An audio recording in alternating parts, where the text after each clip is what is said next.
आज कहते हैं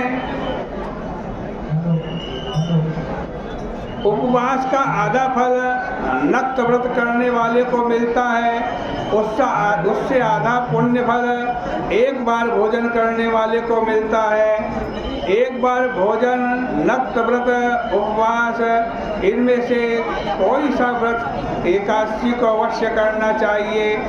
तीर्थ, दान, नियम, यम तभी तक गरजते हैं जब तक एकादशी प्राप्त नहीं होती। इसलिए संसार से डरे हुए मनुष्यों को एकादशी का व्रत करना चाहिए। शंख से जल न पिए, मछली और सूकरों को न मारे।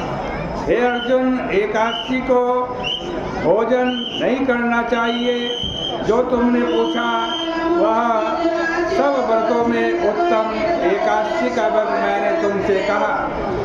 अर्जुन ने फिर भगवान से प्रश्न किया, हे देवों के देव, 1000 यज्ञ करके भी एकादशी के बराबर फल नहीं होता, यह आपने कहा। सब तिथियों में एकादशी की तिथि उत्तम क्यों है, यह मैं जानना चाहता हूँ। भगवान श्री कृष्ण बोले, हे पार्थ, सबसे पवित्र एकादशी क्यों है यह सुनो। पहले सतयुग में एक मोर नाम का दैत्य था। वह बड़ा आश्चर्यजनक, महारौद्र और सब देवताओं को भय देने वाला था। हे पांडव, उस तेजस्वी दैत्य ने अपने तेज से इंद्र, सूर्य, वसु, ब्रह्मा, वायु, अग्नि सबको जीत लिया। इंद्र ने सब वृत्तांत जाकर शंकर जी से कहा, हे देव, हम सब लोक से भ्रष्ट होकर धरती पर विचर रहे हैं। हे देव, सब देवताओं की क्या गति होगी, रक्षा कीजिए, हम आपकी शरण में आए हैं, उपाय कीजिए।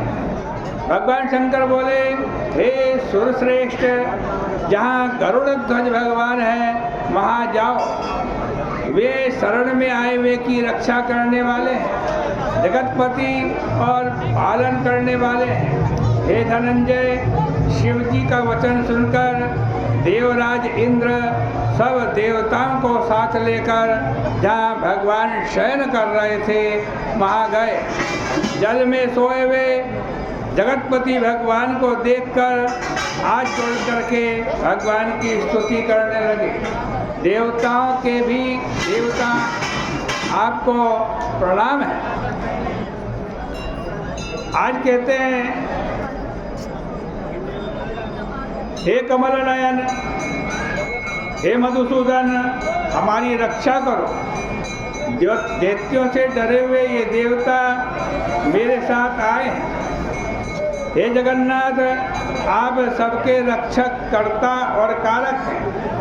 आप सब लोगों के माता पिता हैं। आप ही सबको उत्पन्न करने वाले, पालन करने वाले और संहार करने वाले हैं। हे प्रभु, आप सब देवताओं के सहायक और शांति करने वाले हैं। आप भूमि, आकाश और जगत के उपकार करने वाले हैं। आप शिव, ब्रह्मा और त्रिलोकी की रक्षा करने वाले हैं। आप सूर्य, चंद्र और अग्नि देवता हैं। सामग्री, होम, आहुति, मंत्र, तंत्र, ऋत्विज और जब भी आप ही हैं। यज्ञ यजमान, फल, भोगी, ईश्वर स्वयं आप ही हैं। तीनों लोकों में, चराचर में आपसे अलग कुछ भी नहीं है। हे भगवान, हे देवताओं के ईश्वर, हे शरण में आने वाले की रक्षा करने वाले, हे महायोगिन, दैत्य से जीते हुए देवता स्वर्ग से अलग हो गए हैं, डरकर आपकी शरण में आए हैं। आप रक्षा करिए, रक्षा करिए। हे जगन्नाथ, हम लोग स्थान से भ्रष्ट होकर पृथ्वी पर घूम रहे हैं। इंद्र का वचन सुनकर विष्णु भगवान बोले, यह कौन सा मायावी दैत्य है जिसने देवताओं को जीत लिया है? उनका कौन सा स्थान है, क्या नाम है उसका, कितना बल है और किसको किसका उसको सहारा है। हे इंद्र, निर्भय होकर सब वृत्तांत बतलाओ। इंद्र बोले, हे भगवान, हे देवताओं के ईश्वर, हे भक्तों पर कृपा करने वाले, प्राचीन काल में ब्रह्म वंश में देवताओं को पीड़ित करने वाला भयंकर नाड़ी जंग नाम का दैत्य हुआ। उसका प्रसिद्ध बलवान मुर नाम का पुत्र है। चंद्रावती नाम की बड़ी नगरी उसकी राजधानी है। उसने आज बलवान दुष्ट दैत्य ने संसार को जीतकर देवताओं को अपने वश में करके स्वर्ग से उनको हटा दिया। इंद्र, अग्नि, यम, पवन, ईश, चंद्रमा, निरृति, वरुण, इनके स्थानों पर वह अपने आप ही बैठ गया। सूर्य बनकर स्वयं ही प्रकाश करता है। हे विष्णु, वह स्वयं ही आज मेष बन गया है। देवता उसको जीत नहीं सकते।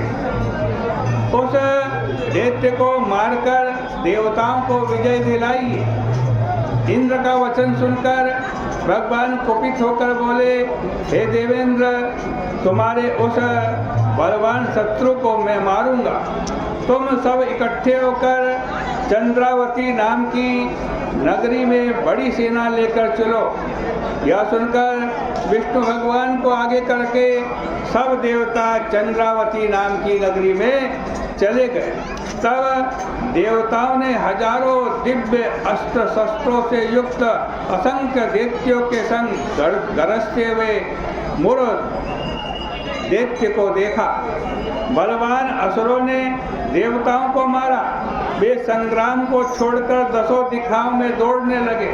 फिर युद्ध में भगवान की उपस्थिति देखकर कुपित होकर अनेक शस्त्र लेकर वो दौड़े। खड्ग, चक्र, गदा धारण करने वाले भगवान ने उन असुरों को अपनी ओर दौड़ते हुए देखकर सर्प के समान बाणों से उनके देह को घायल कर दिया। भगवान के हाथ से सैकड़ों दैत्य मारे गए। अकेला मुर दैत्य वहाँ खड़ा होकर बार बार लड़ता रहा। भगवान ने जो शस्त्र उसके ऊपर छोड़े वे उसको फूल के समान प्रतीत हुए। वे अस्त्र उसके तेज से आज कुंठित हो गए। जब भगवान अस्त्र शस्त्रों के प्रहार से उसको जीत न सके तब कुपित होकर वह दैत्य अपनी परिघ के समान भुजाओं से आज भगवान से लड़ने लगा। उसने देवताओं के 1000 वर्ष तक बाहु युद्ध किया। उससे थककर भगवान बद्रिकाश्रम को गए। वहाँ हेमवती नाम की एक बड़ी शोभायमान गुफा थी। आज भगवान उस गुफा में चले गए और वहाँ शयन करने लगे। हे धनंजय, उस 12 योजन की गुफा में एक ही दरवाजा था। मैं उसके भय से डरा हुआ वहाँ शयन करने लगा। हे पांडुनंदन, मैं उस महायुद्ध से थक गया था। वह दैत्य उस गुफा में मेरे पीछे लगा हुआ आया। मुझको वहाँ सोता हुआ देखकर वह दैत्य मन में सोचने लगा कि दैत्यों को मारने वाले इस हरि को आज मैं मारूंगा। उस दुर्बुद्धि के ऐसे विचार को समझकर मेरे देह से एक दिव्य कन्या उत्पन्न हुई।